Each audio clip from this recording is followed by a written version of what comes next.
Hi, second grade students. Today's story is from Knowledge 12, Lesson 8, called Cesar Chavez, Protector of Workers' Rights. Before I begin our story, I'm going to go over our vocabulary words. Our first vocabulary word for today's story is the word migrant workers. Repeat after me. Migrant workers. Migrant workers are people who travel from one area to another, usually in search of work such as harvesting crops. Our next vocabulary word is the word plight. Say plight. Plight is a very difficult or bad situation. Our last vocabulary word is the word strikes. Say strikes. Strikes are stoppages of work until those in a position of power, such as employers, grant certain demands such as higher pay or better working conditions. Cesar Estrada Chavez was born in 1927 in Gila River Valley near Yuma, Arizona. As the second of 6 children, Cesar and his siblings loved to explore the golden desert landscape and to gaze up at the sparkling desert sky that seemed to stretch on forever. Cesar was named after his grandfather, who had come to the United States from Mexico in the 1880s. Cesar's grandfather had settled on a small ranch in the Gila River Valley. This was the very same ranch on which Cesar and his family now lived and worked. The Chavez family worked hard, and their farm was prosperous. Then tragedy struck. Rain stopped falling in the Gila River Valley, first one year and then the next. Without rain, the crops could not grow, and the cattle died. This was also the time of the Great Depression, and Cesar's family, like so many others, lost their home. There was nothing else to do but to sell their ranch. And so, when he was 10 years old, Cesar and his family moved to California to become migrant workers, people who traveled from farm to farm, picking fruits and vegetables during harvest time. Like most migrant workers, Cesar and his family were poor and were often treated unfairly by the people who hired them. They were paid very little money for the work that they did, and that work was very difficult. Cesar and his family had to live in many different migrant worker camps. The camps were overcrowded, and many families had to share one bathroom. The Chavez family missed their ranch. They dreamed of going back to Arizona one day and buying back their home. However, migrant workers earned just a few cents a day for the backbreaking work that they did. There was no chance of ever being able to save money. Cesar's family was considered to be Hispanic because they were originally from the Spanish-speaking country of Mexico. Hispanic or Latino people, just like African Americans, faced discrimination and segregation. However, Cesar's family celebrated their Mexican heritage and spoke Spanish, the language of their ancestral home. Although it wasn't always easy, Cesar did go to school in various places in California. In fact, he went to more than 30 different schools. He later said that he was lucky to have graduated from middle school because his family moved around so much. Later in his life, Cesar told a story about an incident that happened to him at school. One day, Cesar accidentally spoke Spanish instead of English in his classroom. His teacher was not happy with him, and Cesar thought that he had done something wrong. Cesar felt he had been treated unfairly, and it made him sad. It was not possible for Cesar to go on to high school. He was needed to work in the fields. However, during World War II, Cesar wanted to serve his country. He joined the Navy, and his family was very proud of him. After 2 years in the U.S. Navy, Cesar returned to his life as a migrant farm worker. Soon after his return, Cesar met and fell in love with Helen Fabula.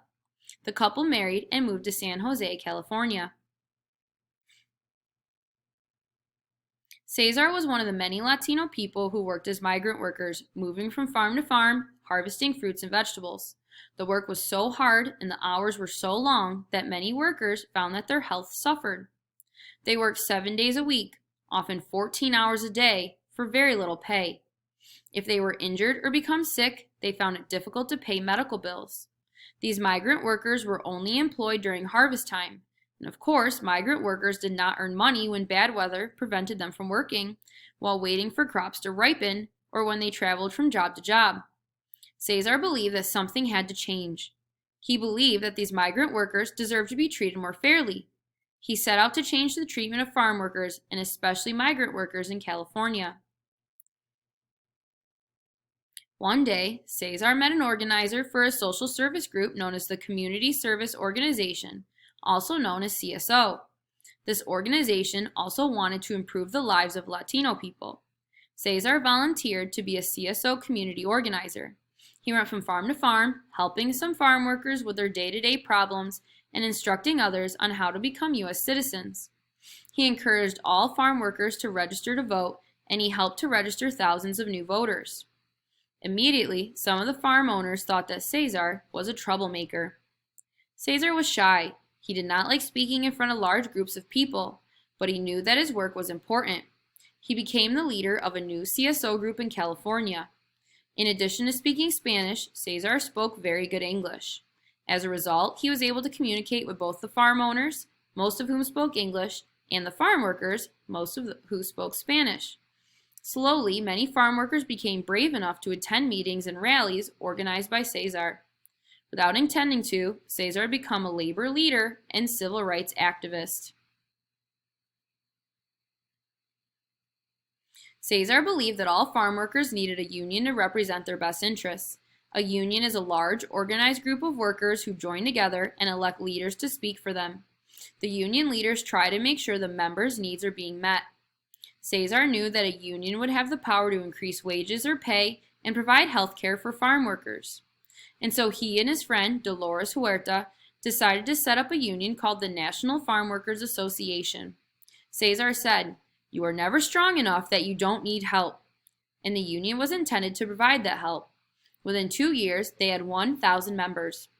Cesar thought Dr. Martin Luther King Jr. had the right idea about protesting in a nonviolent way. He decided to do the same thing. Cesar led marches, fasts, and boycotts, but never violent protests.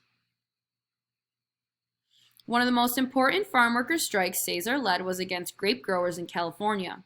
At the time, Cesar said, "The fight is never about grapes or lettuce. It is always about people." The strike began in Delano, California, where grape growers had decided to cut the little pay the farm workers received, so the workers were earning even less money. Cesar responded by organizing not only a strike, but a protest march too. Thousands of farm workers set off for the state capital of Sacramento. They walked for hours each day in the hot sunshine. More and more workers left the vineyards and joined in the march. People across the nation noticed what was happening. Many people refused to buy California grapes in sympathy for the plight of the workers. While farm workers were marching, they weren't harvesting the valuable grapes. The farm owners watched in horror as their precious crops withered and died on the vine. They discovered that without their workers, they would lose money. The farm owners recognized Cesar's union and agreed to discuss higher wages and health care for the farm workers. The Farm Workers' March to Sacramento became the longest protest march in American history. This was indeed a victory, but there was more work that needed to be done. Cesar defended farm workers and migrant workers in many other cases of unfair treatment. Thousands of people joined his union. His union opened offices all over the country. Eventually, Cesar's union became known as the United Farm Workers. Later, the United Farm Workers protested against grape growers who used pesticides or poisons intended to kill insects, mice, and rats on their crops. These pesticides harmed workers who harvested the grapes. Cesar called for another boycott of California grapes. Throughout his lifetime, Cesar dedicated himself to working for the rights of poor migrant workers who seemed to have no voice in society. Cesar Chavez died in 1993. Thousands of people attended his funeral.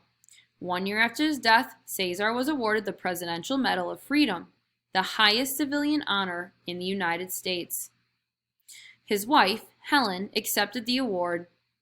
During his lifetime, Cesar often encouraged his fellow farm workers by saying, "Si se puede," yes we can, and he certainly did.